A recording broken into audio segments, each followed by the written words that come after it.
एका शेतकऱ्याने घरातल्या 2 वस्तूपासून बनवलं जालिम तणनाशक, ज्याचा रिझल्ट पाहून कृषी विभागानं दिलं या शेतकऱ्याला मोठं बक्षीस। घरातल्या 2 वस्तूपासून बनवलेलं हे तणनाशक तुमच्या शेतात असणाऱ्या सर्व तणांना मुळापासून जाळून टाकतं। याचा परिणाम अगदी काही तासातच कितीही मोठं गवत जळून खाक होतं आणि पुन्हा उगण्याची हिंमत करत नाही। एका गरीब शेतकऱ्याने तणनाशकाच्या आणि खुरपणीच्या खर्चाला कंटाळून एक नवीन शोध लावला, ज्याची दखल कृषी विभागाला घ्यावी लागली। या अविश्वसनीय आणि क्रांतिकारी कार्यासाठी त्या शेतकऱ्याला बक्षीस मिळालं। एका कंपनीने त्याला पैसे देऊ केले, फॉर्म्युला आम्हाला दे, पण शेतकरी म्हणाला मी सगळ्या शेतकऱ्यांना देणार, फुकट वाटणार। मग काय आहे तो सिक्रेट फॉर्म्युला? या शेतकऱ्याने असं काय तणनाशक बनवलं जे तुम्ही देखील तुमच्या घरी बनवून दरवर्षीचा तणनाशकाचा आणि खुरपणीचा खर्च वाचू शकता? चला जाणून घेऊया या चमत्कारी तणनाशकाविषयी। महाराष्ट्र, जिथली माती सोन्यासारखी आहे आणि जिथला शेतकरी हा जगाचा पोशिंदा आहे, याच मातीत राबणाऱ्या करोडो हातापैकी एक हात म्हणजे रामराव।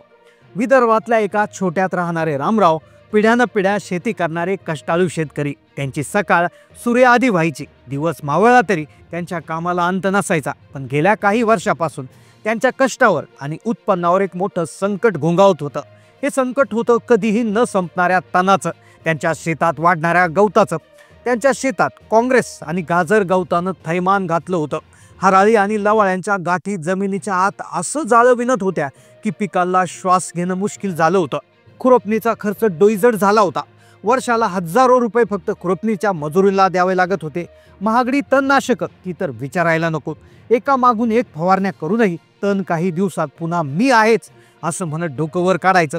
मीरा 71 सारखी महागडी औषधं मारून रामरावांचं बजेट पूर्णपणे कोलमडलं होतं। ते अक्षरशः हताश झाले होते। काय करावं काही सुचत नव्हतं। खुरपणीचा खर्च आवाक्या बाहेर गेलाय आणि औषधांचा तर काही गुणच येत नाही।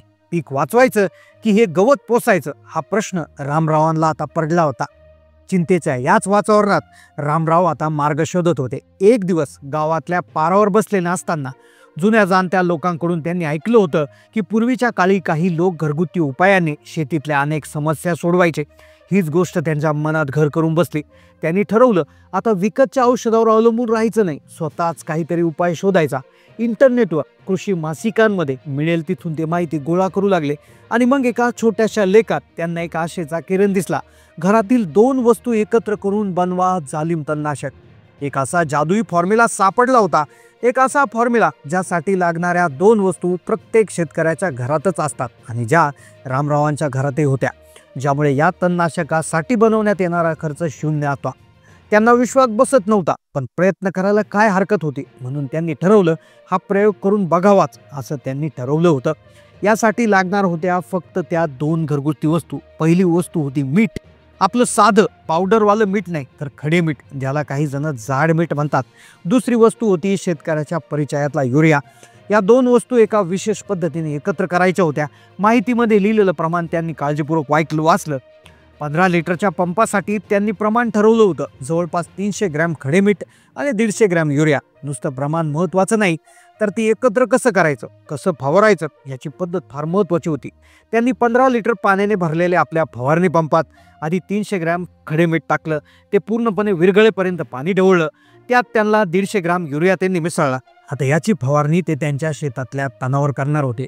त्याचा परिणाम काय येणार होता आणि ज्यामुळे त्यांना कंपनी देखील पैसे द्यायला तयार होणार होती आणि कृषी विभाग बक्षीस देणार होता आणि हा फॉर्म्युला संपूर्ण जगात व्हायरल होणार होता।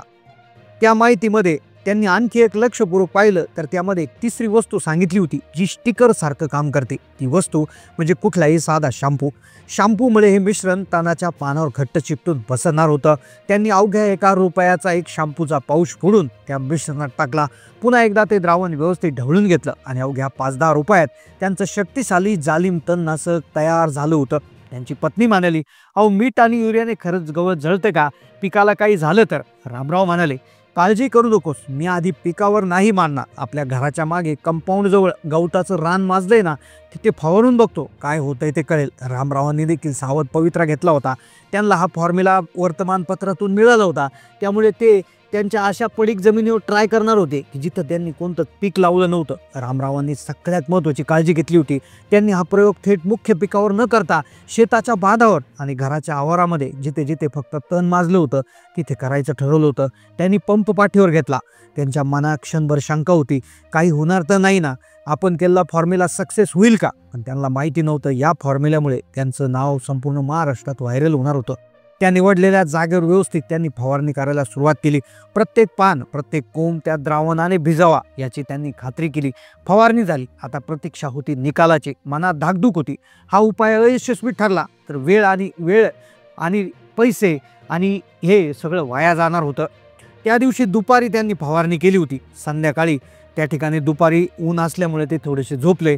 संध्याकाळी जाग आल्यानंतर ते पुन्हा उठले आणि त्या ठिकाणी गेले। गवतामध्ये त्यांना काहीच फरक दिसला नाही। ते थोडे निराश झाले होते। त्यांना वाटलं कदाचित हा फॉर्म्युला डुप्लिकेट असेल, हा फॉर्म्युला शक्यच नाहीये, म्हणून ते तिथून निघून आले। पण दुसऱ्या दिवशी सकाळी शेतात जाण्याआधी ते म्हणाले, चला पुन्हा एकदा परत पाहून येऊ। असं म्हणून दुसऱ्या दिवशी सकाळी ते त्या ठिकाणी गेले तेव्हा त्यांच्या डोळ्यावर त्यांचा विश्वास बसेना। काल जे गवत हिरवगार आणि ताट उभं होतं ते आज पिवळं पडून माना टाकू लागलं होतं। काँग्रेसची पानं करपून गेली होती। रामरावांनी गवताचा भारा उपटून बघितला तर त्यांना आश्चर्याचा दुसरा धक्का बसला। हरळी आणि लवळाच्या ज्या गाठी जमिनीखाली होत्या त्या देखील काळपट पडून निर्जीव झाल्या होत्या। हा चमत्कार कसा घडला यामागे एक साधं विज्ञान होतं। युरियामुळे सुरुवातीला झाडाची वाढ होते, पण जेव्हा मीठ त्यासोबत मिसळतं तेव्हा एक अशी रासायनिक प्रक्रिया होते ज्यामुळे झाडाची अन्न बनवण्याची प्रक्रिया म्हणजे प्रकाश संश्लेषण क्रिया पूर्णपणे थांबते। झाडाचा जणू श्वासच गुदमरतो। शॅम्पूमुळे हे मिश्रण पानावर चिकटून राहिल्याने त्याचा परिणाम थेट मुळापर्यंत पोहोचतो। गवताच्या गाठी देखील जळून जातात। रामरावांचा आनंद गगनात मावेनासा झाला होता। त्यांना एक रामबाण उपाय सापडला होता। त्यांनी लगेच पेरणीपूर्वी आपलं एक अख्खं रान या तणनाशकाने फवारून घेतलं। जिथे हजारो रुपयांचा खर्च होता तिथे त्यांचं काम अवघ्या काही 50 रुपयात झालं होतं। जमीन पूर्णपणे तणमुक्त झाली होती। याचा परिणाम त्यांच्या पुढच्या पिकावर दिसला। तणाशी स्पर्धा करावी न लागल्याने त्यांचं पीक जोमानं आणि निरोगी वाढलं। उत्पन्नात भरघोस वाढ झाली। रामरावांच्या शेतात हा बदल गावातल्या इतर शेतकऱ्यांच्या नजरेतून सुटला नाही।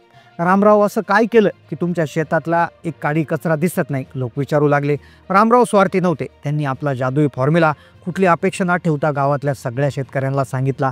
त्यांनी हा फॉर्म्युलाच नाही तर त्यासोबत काय काळजी घ्यायची तीही सांगितली। ऐका, हा उपाय जालिम आहे, पण 4 गोष्टी लक्षात ठेवा। हे तणनाशक पिकावर पडू देऊ नका। शक्यतो पेरणी आधीच वापरा। दोन तण खूप मोठं झालं असेल तर 2-3 फवारण्या लागतील। बांधावर कंपाऊंड जवळ जिथे पीक नाही तिथे याचा वापर करा।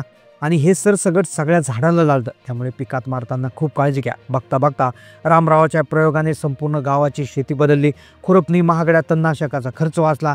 कृषी विभागाकडे ही माहिती पोहोचली आणि त्यांना बक्षीस द्यायचं ठरलं गेलं। कृषी अधिकाऱ्यांनी देखील रामरावांचं कौतुक केलं। हा जो उपाय आहे तो 70 ते 85% प्रभावी होता। एका सामान्य शेतकऱ्याने लावलेला शोध ज्या हजारो शेतकऱ्यांसाठी वरदान ठरवला। तो दिवस उजाडला जेव्हा शेतकरी मेळावा आयोजित करण्यात आला होता। व्यासपीठावर मोठे मोठे नेते अधिकारी होते। तेव्हा रामरावांना माईकवर बोलवण्यात आलं आणि त्यावेळेस त्यांनी सांगितलं, एक शेतकरी अडाणी जरी असला तरी गरज ही शोधाची जन्य आहे, त्याप्रमाणे त्याला पडलेल्या गरजेतून तो नक्की शोध लावू शकतो। ही रामरावांची यशोगाथा एका सामान्य शेतकऱ्याची, ज्याने आपल्या गरजेतून एक असामान्य शोध लावला, ज्याने सिद्ध केलं की महागडी औषधही प्रत्येक समस्येवर उपाय नसतात। कधी कधी उत्तर आपल्या घरात, आपल्या स्वयंपाकघरात दडलेला असतात। रामरावांचा हा तणनाशकाचा फॉर्म्युला हजारो शेतकऱ्यांसाठी आशेचा किरण बनला, जो फक्त त्यांच्या तणच नाही तर आयुष्यात चिंतेचा आणि कर्जाचं तण देखील उपटून टाकत आहे। याविषयी तुम्हाला काय वाटतं कमेंट करा। चॅनलला नवीन असेल तर सबस्क्राईब करा। धन्यवाद।